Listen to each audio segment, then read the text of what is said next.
नमस्कार, सुप्रभात झारखंड देख रहे हैं आप। मैं हूं आपके साथ सिरांधा। दुमका के डुमरिया गांव में सीएम रघुवर दास ने चौपाल लगाई। इस दौरान सीएम ने 11 सदस्यीय आदिवासी विकास समिति का गठन किया। सीएम ने कहा कि आदिवासी बहुल गांवों में आदिवासी विकास समिति और बाकी गांव में ग्राम विकास समिति का गठन किया जाएगा, जिस पर गांव के विकास की जिम्मेदारी होगी। उन्होंने कहा कि गांव के विकास के लिए बनाई गई योजना का 80% राशि सरकार खर्च करेगी, जबकि 20% राशि ग्रामीणों को श्रमदान के रूप में देना होगा। हम लोग जहाँ 50% ड्राइवर है वहाँ बना रहे हैं आदिवासी विकास समिति।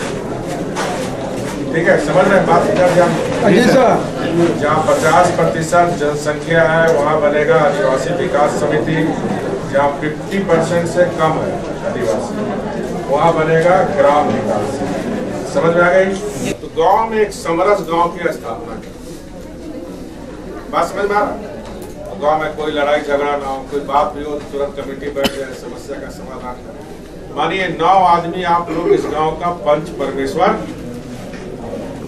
और बड़ी खबर ऑस्ट्रेलिया के गोल्ड कोस्ट से, जहां कॉमनवेल्थ गेम्स में भारत का डंका बजा है। वेट लिफ्टिंग में पूनम यादव ने एक और गोल्ड भारत की झोली में डाल दिया है। 69 किलोग्राम भार वर्ग में गोल्ड मेडल पूनम यादव ने हासिल किया है।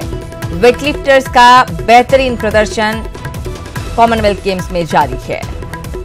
तो ये बड़ी खबर आपको दे रहे हैं। ऑस्ट्रेलिया में चल रहे कॉमनवेल्थ गेम्स में भारत को 5वां स्वर्ण पदक मिला है। 69 किलोग्राम भार वर्ग में पूनम यादव ने गोल्ड मेडल भारत की झोली में डाला है और कुल मिलाकर भारतीय टीम ने 5 गोल्ड मेडल अपनी झोली में डाल लिए हैं। तो वेट लिफ्टिंग में भारतीय खिलाड़ियों का शानदार प्रदर्शन जारी है। पूनम यादव ने 69 किलो भार वर्ग में गोल्ड मेडल भारत की झोली में डाला है।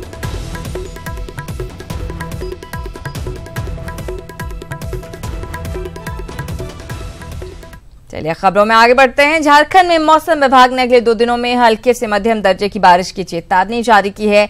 विभाग के अनुसार दक्षिणी पश्चिमी राजस्थान से लेकर झारखंड तक बने टर्फ लाइन के कारण राज्य के उत्तरी मध्य और दक्षिणी जिलों में गर्जना के साथ तेज आंधी, ओलावृष्टि और वज्रपात की चेतावनी जारी की गई है। मौसम वैज्ञानिक के अनुसार राजधानी रांची में मौसम अभी सामान्य बना रहेगा, लेकिन विभाग रांची के मौसम पर भी कड़ी निगरानी रखे हुए है। झारखंड के ऊपर में चूंकि उसका ये है सर्कुलेशन भी है, तो इन्हीं दोनों के प्रभाव के कारण आज और कल 2 दिन तक झारखंड के अधिकांश क्षेत्रों में हल्के से मध्यम दर्जे की वर्षा दर्ज की जाएगी।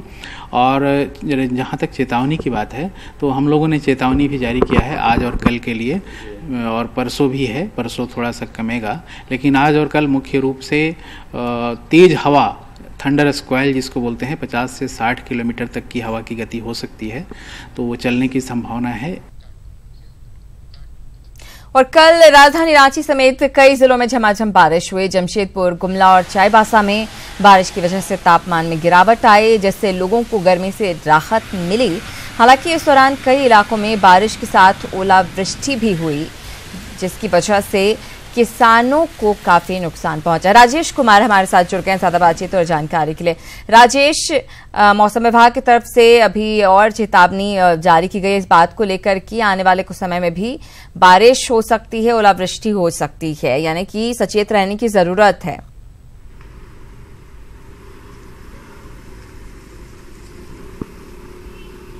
बिल्कुल सचेत रहने की जरूरत है। देखिए, बारिश की जो इंटेंसिटी है वो इतनी अधिक नहीं होगी।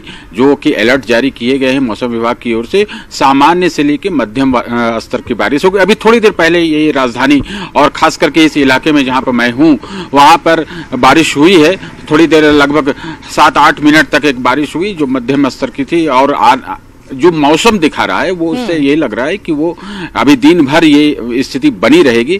अगर तेज हवा नहीं चलती है तो आसमान पर काले बादल छाए रहेंगे। और ये सब जो हुआ है कुछ डिप्रेशन के कारण बना है, और जो यहाँ पर घटा है इस कारण से बारिश हो रही। तेज हवा 60 से 70 किलोमीटर प्रति घंटे की रफ्तार से चलने का अलर्ट जारी किया गया है। तो इससे कई जगहों पर परेशानी हुई आम लोगों को। कहीं पर पेड़ गिर गए हैं तो कहीं पर बिजली के खंभे, तार तार टूट गए हैं, जिस कारण से विद्युत आपूर्ति में भी परेशानी आई है। मैं बता दूं कि कई जगहों पर कल बिजली कड़कने के कारण पावर ग्रिड में उसे शट डाउन करना पड़ा, जिस कारण से घंटों लोगों को बिजली से वंचित रहना पड़ा। आज भी स्थिति कमोबेश ऐसी है, सुबह से ही बिजली गायब है और जो अलर्ट जारी किया गया है उसके हिसाब से कल तक ये स्थिति बनी रहेगी और लोगों को सचेत रहने की जरूरत है। बिल्कुल राजेश, वैसे तो आपने कहा इंटेंसिटी इतनी ज्यादा नहीं होगी, लेकिन जिस तरह से ओले पड़ रहे हैं और तेज हवाएं चल रही हैं, आपने कहा कि पेड़ भी गिर गए, तो ऐसे में लोगों को संभल कर रहने की जरूरत है कि बाहर निकलें तो अपने पूरे इंतजाम के साथ निकलें।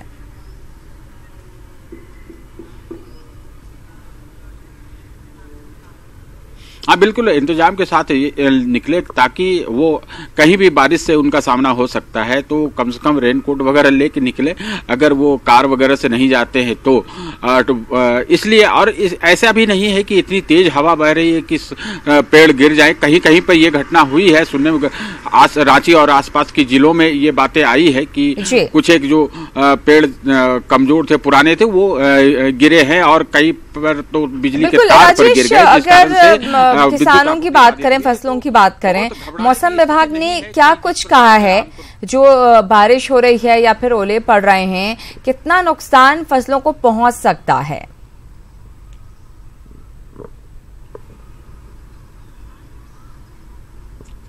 बिल्कुल, ये अंदेशा है कि जो बारिश है और अगर ये बारिश की तीव्रता या इसकी जो क्वांटिटी है वो आगे भी बनी रहती है तो नुकसान हो सकता है। खास तौर पर फसल की बात करें तो रबी के फसल हो उसको नुकसान पहुंच सकता है। इसके अलावे जो आम के मंजर हैं वो नुकसान हो सकते हैं, उसके जो फल आ रहे हैं छोटे छोटे हैं, तेज हवा के कारण उसका नुकसान हो सकता है। तो देखिए, तो किसानों के लिए ये बारिश कहीं से भी राहत देने वाली नहीं है, कहीं न कहीं नुकसान ही ये किसानों के लिए कहीं से फायदेमंद नहीं है बल्कि नुकसानदेह ही है।